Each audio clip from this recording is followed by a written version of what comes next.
Yeah, so my original planting in '02 was 6 Dijon and Pommard clones that were all young vines from Duarte, which is a very famous industry nursery in California. Okay. I mean, they have a patented process for grafting the vines, and they have a very good reputation for selling clean virus-free vines. And they do thank you, Jeff. They do certify them and bring them,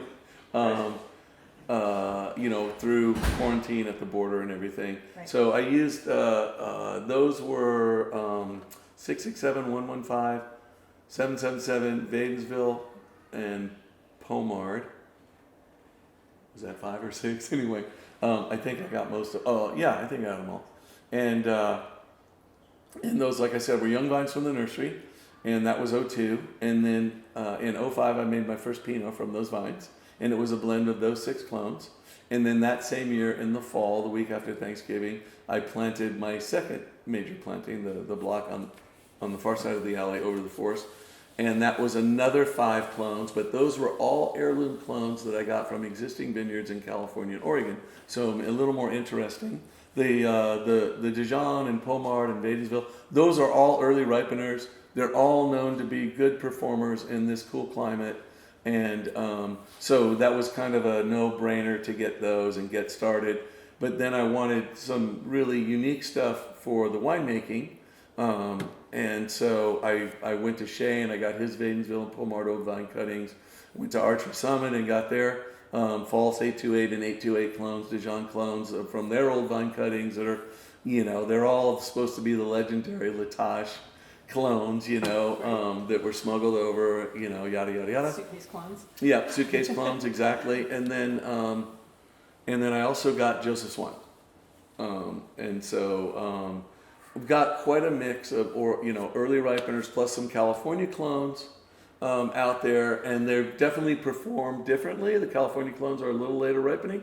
They don't do quite as well yield-wise here in this climate as the Dijon and Pommard clones do. But they really bring a lot to the wines, because they're unique, they're different, and it gives me a lot more tools in making the wine.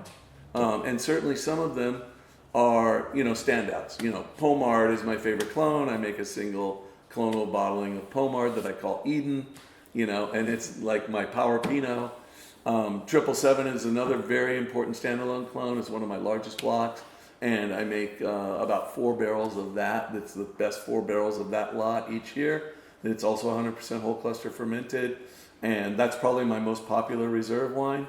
And then I make another one that I started in '09 that I call Paradise, which is a blend of Vadensville, Pommard, and 777, all from that original '02 planting, which all 3 of those reserves come out of those 3 blocks, okay, which are the best performing. They end up being the ripest every year. And then the California clones, like Joseph Swan, I love it. I mean, it really struggles here, but it produces smaller berries and smaller clusters, and you get a higher skin to juice ratio, and you get really, really concentrated flavors.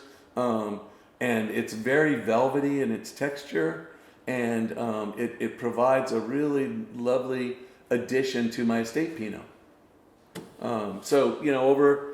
Over the first 10 years, I went from blending all the clones together, which is an easier way to make a more complex Pinot, especially with younger vines. And then over time, I started to figure out where the core of the quality was coming from, which ended up being those blocks 4, 5, and 6 from the original '02 planting, and from 2005 until 2014, so 10 years, it took me to come up with 3 more bottlings of reserves. And then in 2019, I did just a standalone Swan clone that we haven't released yet. I'm really excited about that. Excellent. Yeah. So when you're doing these, all of the blending happens at the end, or because everything ferments individually, correct? Yep. So you ferment in bins individually, and then Stainless steel tanks, but Stainless. yes. Yeah. Okay, great. For the reds, yeah. Gotcha. And then, and actually with your process, whole berry, whole cluster, individual berries, do you do a mix of those? So in my reserves, it's 100% whole cluster. Okay. Okay. In my estate, because it has a little bit of everything, there's a little bit of whole cluster in there, maybe 10 or 15%, but that's mostly destemmed fruit. Okay. And those are some of my lesser performing clones, right? Ones that aren't necessarily, they're good, but they're not necessarily, they're better being blended with other clones. Okay, so I mean, like I have 115 and it performs beautifully here, and I could certainly make a single clonal bottling of 115, but it's the core of my estate Pinot, right? And then the other ones, they just add more complexity, and they're much better together than they would be on their own, unlike Pomard or 777. Gotcha. Yeah. With the whole cluster that you do for your reserves, are you doing whole cluster there for the tannins that you can get out of the stems? Are you looking at lignified stems for that, or are you doing it more that you're kind of getting a little bit of semi-carbonic so that you're keeping fruit notes in your wines? What direction do you come at?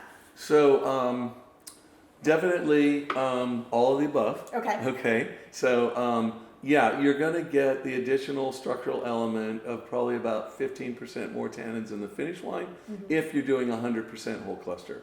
So that is going to make the wines a little bit longer lived in the cellar if you're storing them properly. You definitely are going to get some carbonic maceration when the clusters start fermenting, because you don't have any way to easily break up all those berries, and that's going to lengthen the finish of the wine and smooth it out. Okay. So that's definitely a byproduct of whole cluster. And then the sensory characteristic of the enhanced spicy finish that whole cluster brings. So it's all of those things, and I just like what it does for the wine.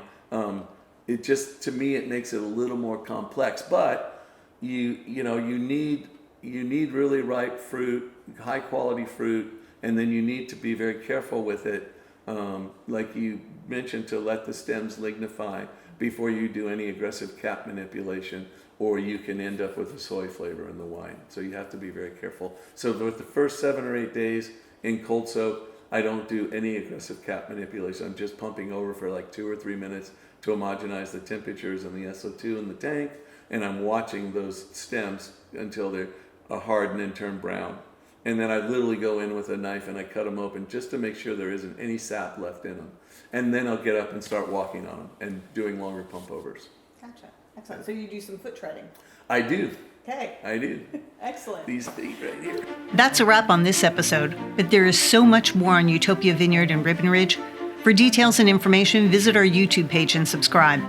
And watch for our next episode of the Scenic Route as we head west to the Yamhill Carlton AVA and visit with Steve Lutz of Lenny Estate. See you next time on The Scenic Route.